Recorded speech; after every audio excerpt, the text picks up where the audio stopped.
you have your driver's license with you?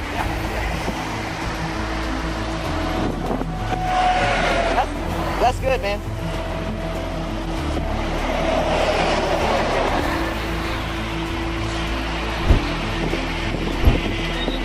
So what? While it's Friday. So why were you all over the road, man? I mean, I guess to win.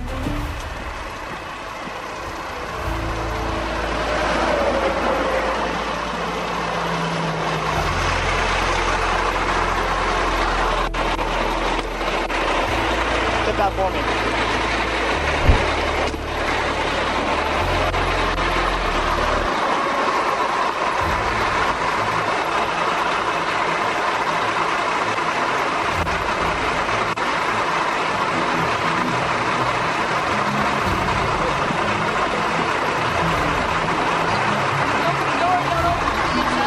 Do what now? I need you to come out.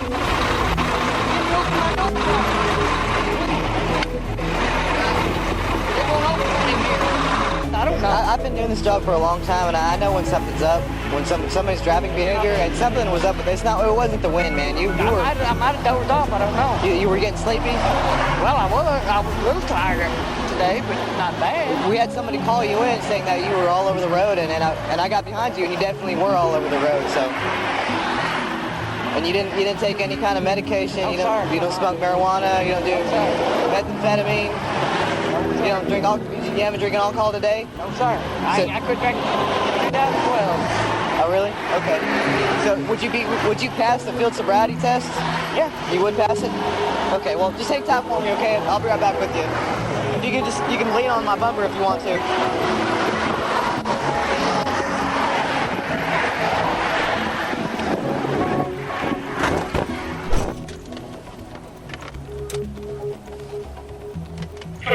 Looking 24. 25, right? Yeah, red Nissan Altima, Arkansas 858 Zebra Edward Charles, 858 Zebra Edward Charles by the daylight donuts in Clarksville on Highway 64. 10-4, red Nissan Altima.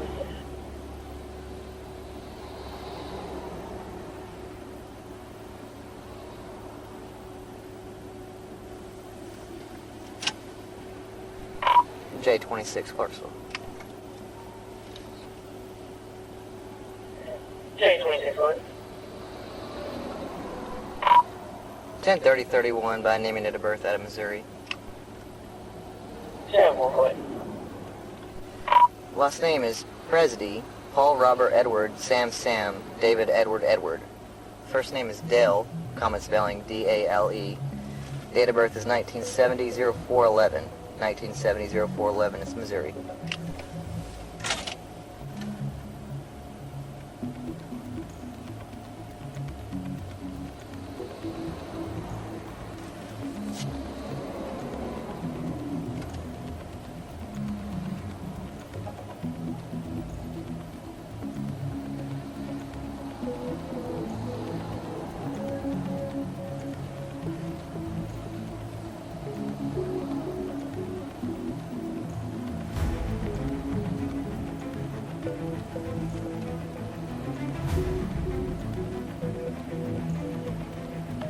Clarksville J26.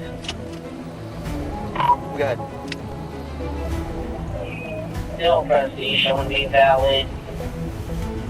Just showing 1053 out of Clay County, but it's showing Clay County pickup only.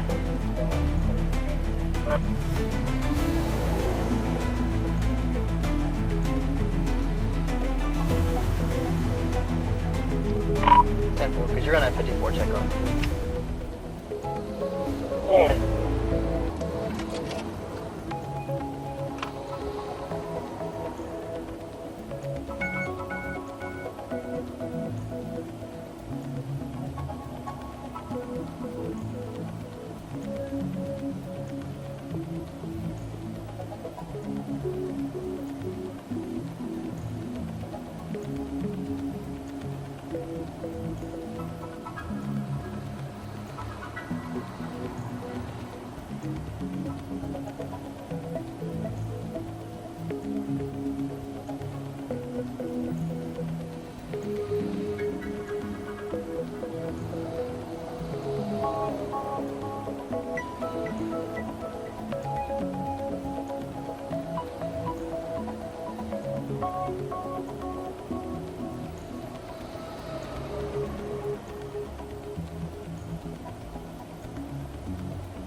Get out of the truck!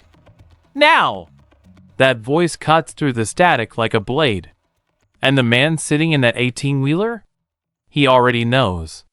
Deep down, before the door even opens, before a single word is exchanged, he already knows tonight is not going to end the way he planned. This is one of those moments. The kind that changes everything in a matter of minutes. And if you think you know where this is going, I promise you, you don't. Not yet. Stay right here. Because what happens inside this traffic stop on a quiet Arkansas highway is something that is going to stick with you long after this video ends. And before we go any further, if you're new here and this is your first time watching, you found the right channel. Hit that subscribe button right now. Not later. Right now. Because if you scroll past without subscribing and this video disappears from your feed, that's on you. Every week we break down the most intense, most revealing, most jaw-dropping law enforcement encounters caught on camera. You don't want to miss a single one. Subscribe? Now. Let's get into it. So let's set the scene. It's a Wednesday. It's the 12th. Somewhere along a stretch of Arkansas highway near Clarksville, Johnson County, a massive 18-wheeler is rolling down the road.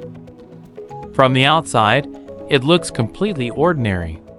Just another big rig hauling freight, trying to make a delivery. Just another driver trying to finish his day. But something is wrong. And the driver sharing that road with him, the regular people just trying to get home, they already knew it before law enforcement did. Because a call comes in. A report. Somebody picked up their phone and said, "Hey, there is a truck out here, and it is all over the road." Now think about that for a second. An 18-wheeler. Not a sedan. Not a motorcycle. An 18-wheeler, one of the largest, most dangerous vehicles legally permitted on a public highway, swerving, drifting, unpredictable. Do you have any idea what kind of destruction a fully loaded commercial truck causes when something goes wrong at highway speed? We're talking about a weapon. Not by design, but by consequence. And the man behind the wheel? He's got an explanation ready.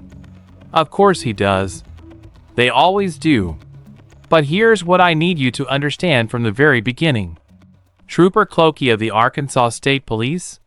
He has seen this before. He has heard every excuse. Every story. Every variation of, "I'm just tired," or, "It was the wind," or, "I don't know what happened." He's heard it all. And the moment he pulls up behind the truck and watches it drift, something clicks for him. A kind of professional intuition that only comes from years on the road. Something is up. Those are his words. And those 3 words are about to unravel everything. Now here's what I want you to pay attention to as we walk through this encounter together. Watch how the trooper builds his case. Not aggressively, not with a raised voice, at least not yet, but methodically, carefully, the way a skilled investigator layers question on top of question until the truth has no room left to hide. Because that is exactly what happens here. The trooper lights up the truck, pulls it over at the 570 marker, and he walks up to that cab with one mission: figure out what is really going on. "My name is Trooper Clokey with the Arkansas State Police." Calm, direct, professional. "You're all over the road, man. You almost caused a few accidents back there." And here's where it gets interesting. Because the driver, let's call him Dale, because that's his name, Dale doesn't panic. He doesn't get angry. He doesn't immediately deny everything. Instead, he does something that actually, in a strange way, might be the most suspicious thing a person can do in this moment. He gets quiet. He thinks. And then, "I guess wind? I don't know." Wind. The answer is wind. Now I want you to think about that response for a moment, because it tells you everything. A tired driver who genuinely just dozed off. And by the way, Dale will eventually suggest that too. A genuinely fatigued driver usually leads with fatigue. "I'm sorry, officer. I've been driving for 14 hours. I think I nodded off." That's the human response. That's the honest response. But wind. Wind is a deflection. Wind is a placeholder answer while your brain scrambles to find something better. And Trooper Clokey hears it immediately. "I've been doing this job for a long time, and I know when something's up. Something was up. It wasn't the wind." That sentence right there, burn it into your memory. Because the entire rest of this encounter is built on that foundation. The trooper knows. He just needs Dale to confirm it. Now Dale, to his credit, pivots. "I might have dozed off. I don't know." Okay, now we're getting somewhere. But the trooper isn't finished. "We had somebody call you and saying you were all over the road. And I got behind you, and you definitely were." Let me translate that for you. The trooper is saying, this isn't just my observation. Multiple witnesses saw this. And then I personally watched it happen. This is not a conversation you're going to talk your way out of, Dale. And then comes the critical question. The one that determines everything that happens next. "You didn't take any kind of medication? You don't smoke marijuana? You don't do methamphetamine? You haven't had any alcohol today?" For separate questions, stacked deliberately, each one designed to give Dale an off-ramp if he wants one.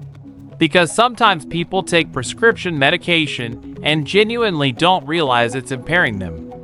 Sometimes there's a simple explanation. Dale says no to all of them. Clean and clear. No drugs. No alcohol. Nothing. And then the trooper does something brilliant. "Would you pass a field sobriety test?" Dale says yes. And just like that, the trap is set. Because here's the thing, and I need you to really hear this. When you voluntarily tell a law enforcement officer that you would pass a sobriety test, you have just committed yourself. You've drawn a line. And now the trooper has every reason in the world to hold you to it. Watch this space. Because what happens during that eye test is going to tell a completely different story than the one Dale is telling right now. But before we get there, if you haven't subscribed yet, do it right now. I know, but real talk? Every single week we break down encounters exactly like this one. Intense, revealing, real, and the algorithm doesn't always show you the next video. Subscribing is the only way to make sure you never miss one. Hit it. Do it now. Then keep watching. Alright. So the trooper heads back to his patrol car to run Dale's information while Dale waits. And this is where we learn a little more about who we're actually dealing with. The name comes back, Dale. Date of birth, April 11th, 1970. Missouri plates. Clay County. Nothing immediately alarming on the surface. No active warrants jumping out. Just a man, a truck, and a highway in Arkansas. But let's talk about Dale for a moment. Because as this encounter unfolds, you start to understand that this isn't a simple case of someone being in the wrong place at the wrong time. Dale's story, his real story, is complicated. And complicated stories have complicated endings. There are things Dale volunteers during this stop that he absolutely did not have to say. And those things are going to matter enormously very soon. Now while the trooper is running the check, Dale mentions something. He lost his wallet. Back in Sikeston, Missouri. On Friday. He's been trying to get it back all week. That's why he's showing an old ID. That's why his appearance doesn't quite match the photo. He had a little more hair then. He laughs about it. And you know what? There's something almost disarming about Dale. He's soft-spoken. He's cooperative. He doesn't have the aggressive, defensive energy that you see from a lot of drivers in these situations. He's almost chatty. Almost too comfortable. That detail right there, pay attention to that. Because comfort in an uncomfortable situation is either confidence or chemical. The trooper returns. And now it's time. Do you have any medical conditions I need to be aware of? And here Dale opens up. His legs are messed up. Bad car accident when he was 18 years old. His friend was driving, hit railroad fences, nearly a tree, going over 100 miles an hour. The friend died. Dale survived. That was 1980. Something about that moment changes the tone slightly. Because now you're not just looking at a suspicious driver. You're looking at a human being with a history, with pain that goes back decades. And the trooper, to his credit, receives that information with genuine humanity. He doesn't brush it off. He acknowledges it. But the investigation doesn't stop. It can't. Have you been arrested before? Dale says yes. And then comes the question that hangs in the air like smoke. When's the last time you used hard drugs? Like methamphetamine? And Dale pauses. It's been, almost. Just that you don't have to give me an exact date. A couple years probably. A couple of years. He's been on probation. 2 or 3 years. Said he learned his lesson quick when he almost went to prison. And the way he says it, measured, careful, like he's picking his words out of a minefield, tells you that this is a man who knows exactly what he did in the past, and knows exactly how it looks right now. The trooper files that away, doesn't react emotionally, just processes it. And then, the eye test. This is the moment everything shifts. The horizontal gaze nystagmus test, HGN. If you've never seen one performed before, here's what you need to know. The officer holds up a finger or a pen and moves it slowly across the subject's field of vision while watching the eyes. Specifically, they're watching for involuntary jerking, nystagmus, that occurs when someone is under the influence of certain substances, central nervous system depressants, alcohol, but also stimulants at certain levels. The key detail? This test is not something you can fake your way through. You cannot force your eyes to behave normally if they're not. The body gives you away every single time. So the trooper positions Dale. Feet together. Facing forward. Stay still. I know it's bright outside, but this depends on whether or not you go to jail. So it's important. Let that sink in. The trooper literally tells him what's at stake. He's not hiding the ball. He's giving Dale every chance to take this seriously. And Dale tries. He genuinely tries to open his eyes wider. He cooperates. But your eyes don't lie. And what the trooper sees during that eye examination, the few indications of horizontal gaze nystagmus that he mentions later, that is physical evidence. Not speculation. Not a gut feeling. Physical, observable, documented evidence that Dale's central nervous system is not operating normally. Now we're building towards something. Can you feel it? Here's where I want to pause for a second and ask you something. And I genuinely want to know what you think. Drop it in the comments right now. When someone tells a cop they'll pass a sobriety test and then doesn't pass, is that dishonesty? Or is it denial? Because sometimes people genuinely don't believe they're impaired. They feel fine. They feel normal. Because their new normal is impaired. What do you think? Leave it below. I read every comment. Now back to the stop. After the eye test, the trooper asks about the walk-in turn. The classic heel-to-toe line walk. And here Dale says something that is actually completely honest. Maybe the most honest thing he's said so far. Sometimes I can. Sometimes I can't. It depends on how bad my legs are hurting. And the trooper makes a decision. A surprisingly reasonable one, given the circumstances. He doesn't push the walking test. Dale's legs are genuinely compromised from that accident in 1980. Forcing a man with documented physical limitations through a balance-dependent test would contaminate the results anyway. So the trooper pivots. He asks if he can start Dale's vehicle. Look inside the cab. Dale says yes, no hesitation. No problem. Go ahead. And right here, right at this exact moment, I need you to understand something about the psychology of what's happening. Because Dale keeps saying yes. Keep consenting. Keep cooperating. And on the surface, that looks like innocence, right? Innocent people have nothing to hide. But here's the other read. And think about this carefully. A man who knows that what's in his system is going to show up anyway. Maybe that man has already made a calculation. Maybe he's already decided that cooperation is his best chance at a decent outcome. Maybe the yes isn't innocence. Maybe the yes is strategy. Or maybe Dale is just a tired, complicated man who made a bad decision on a Monday night and is now standing on an Arkansas highway watching his new job evaporate in real time. Both things can be true simultaneously. The trooper searches the vehicle. And here's where things get interesting. Because during the search, something comes up. A bottle. An old prescription bottle for hydrocodone. Labeled for someone else. The trooper brings it up immediately. Do you think that's a good idea? To take an empty bottle of hydrocodone labeled for someone else and put your stuff in it? Now, what stuff? Dale says it was in another truck he was driving. That it just had random things in it. He took the bottle not knowing what was in it. Does that story hold up? I'll let you decide.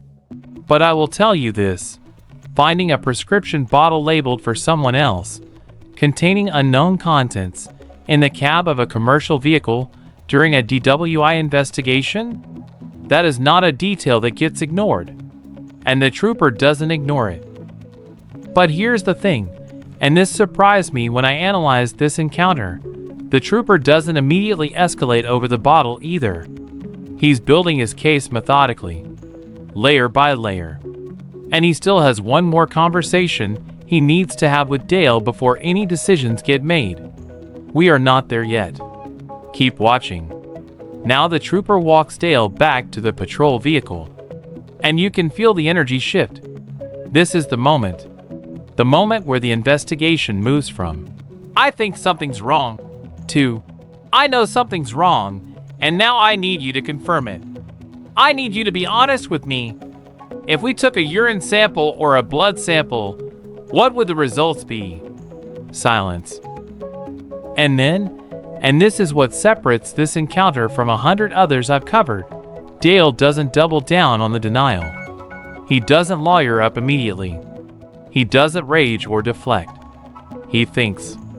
And then he tells the truth. Sunday or Monday night, his friends were doing some meth, and I took a couple hits. Monday night. And today is Wednesday. Think about that timeline. 2 days later. Still enough to show up. Still enough to affect behavior. Still enough to flag on a nystagmus test. You didn't take any today on Wednesday? No, sir. Did you inject it or smoke it? Smoked it. And the trooper's response is almost quiet. Almost gentle. I'm terrified. Right now your pupils are really constricted. You gave a few indications of horizontal gaze nystagmus. And your driving behavior. He doesn't finish the sentence. He doesn't have to. Because everything Dale denied at the beginning of this stop, it's all confirmed. Not by force. Not by tricks. By the simple weight of reality catching up. Now here's where I want to get your opinion again. Because this is a genuine moral question that doesn't have an easy answer. Dale was honest, eventually. He told the truth when he didn't have to. He could have stayed quiet and made the trooper work for every piece of evidence. Instead, he opened up. Does that matter? Should honesty at the end of a stop change how you feel about someone who lied at the beginning? Drop that in the comments. I'm genuinely curious what you think. And if you're watching this and you haven't subscribed yet, Come on. You're clearly engaged. You're clearly paying attention. You're the exact kind of viewer this channel is built for. Hit subscribe. Join the community. Don't be a ghost. So, the handcuffs come out. You are under arrest. And Dale, quietly, without drama, says, "Yes, sir." He puts his hands behind his back. And here's a detail I want you to notice because it matters. The trooper double cuffs him so the cuffs don't tighten. And then, because Dale's back and shoulders are hurting, the trooper moves the cuffs to the front. "I'm doing that because you've been cooperative. I appreciate that." That exchange right there is something I think about a lot when I cover these encounters. Because law enforcement at its best isn't just about enforcement. It's about people. Dale is going to jail. That outcome was sealed the moment he made certain choices. But the trooper still sees him as a human being. And Dale still treats the trooper with respect. There's something in that. Something worth noting. Something worth thinking about. And then Dale says it. The line that probably hits harder than anything else in this entire encounter. "I just started this new job. I guess I lost it." That sentence. That quiet devastation of a sentence. He just started. And now it's over. The trooper responds softly. "I hope you understand why, man." And you can tell Dale does. He's not angry. He's not blaming the trooper. He understands that the trooper didn't do this to him. He did this to himself. On a Monday night, with his friends, he made a choice. And on a Wednesday, that choice had consequences. King's Towing Service gets the call. The truck, this massive 18-wheeler that's been at the center of everything, gets towed away. And Dale gets transported to the Johnson County Detention Center. 1 male. 1 arrest. DWI, drugs. But here's what doesn't get neatly wrapped up. Here's what stays with me every time I analyze this encounter. Dale mentioned he has a family member, a boss, in Little Rock, dealing with stage 4 cancer. He needed to make a call. Needed someone to know what happened. And somewhere in that conversation is a thread that connects this traffic stop to a much larger human story that the body cam footage will never fully capture. There's a man behind the wheel of that truck who has been carrying weight that most of us can't imagine. A traumatic accident at 18 that killed his best friend. A history with addiction that nearly cost him his freedom. A new job that lasted, what days? A week? And somewhere on that list of things he was managing on that Wednesday, judgment failed him. I'm not making excuses for impaired driving. Let me be extremely clear about that. An impaired driver in an 18-wheeler is one of the most dangerous scenarios that can exist on a public road. Period. The people who called it in, they were right to call. The trooper who pulled him over, he was right to investigate. The arrest, it was appropriate and lawful. But the human story underneath the legal story, that's the part that doesn't have a clean answer. And I think that's why encounters like this one stay with people. Because it's not just a cop catching a drug user. It's a reminder that behind every traffic stop is a person. Behind every arrest is a life. And sometimes, not always, but sometimes, the person standing in handcuffs is someone who knows exactly where everything went wrong and is standing there experiencing the full weight of it in real time. "I just started this new job. I guess I lost it." Yeah, he did. Now I want to ask you something before this video ends. And I want a real answer in the comments. Not a hot take. A real, considered response. After watching this entire encounter, the deception at the beginning, the cooperation at the end, the admission that didn't have to happen, how do you see Dale? Is he someone who deserved everything that happened? Is he someone who made understandable mistakes in a complicated situation? Is he somewhere in between? Because I think the honest answer for most of us, if we're being real, is somewhere in between. And that, somewhere in between, is the most human place there is. Drop your thoughts. I mean it. I read these comments and I respond. This is a community, not just a channel. And here's the thing about the Trooper too. Trooper Clokey handled this exactly the way you want to see it handled. Professional. Thorough. Respectful of Dale's physical limitations. Willing to listen when Dale opened up. Firm when the situation required firmness. And humane when humanity was called for. That's not always how these encounters go. And we cover the ones that go differently too.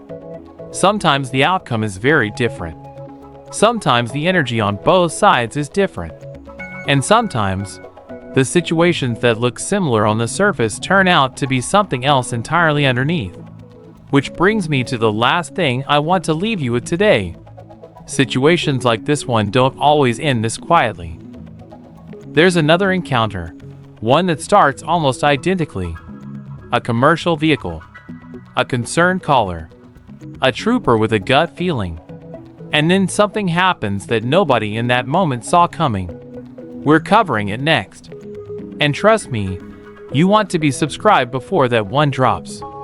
Because if this video made you think, that one is going to make you question everything you thought you understood about how these situations unfold. Subscribe right now. Ring the notification bell. Set it to all notifications if you're serious about staying in the loop.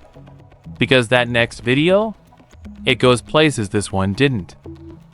And one more thing, if this video gave you something to think about, if it held your attention, if you found yourself leaning in at any point, that's a like. Click it. It takes 2 seconds.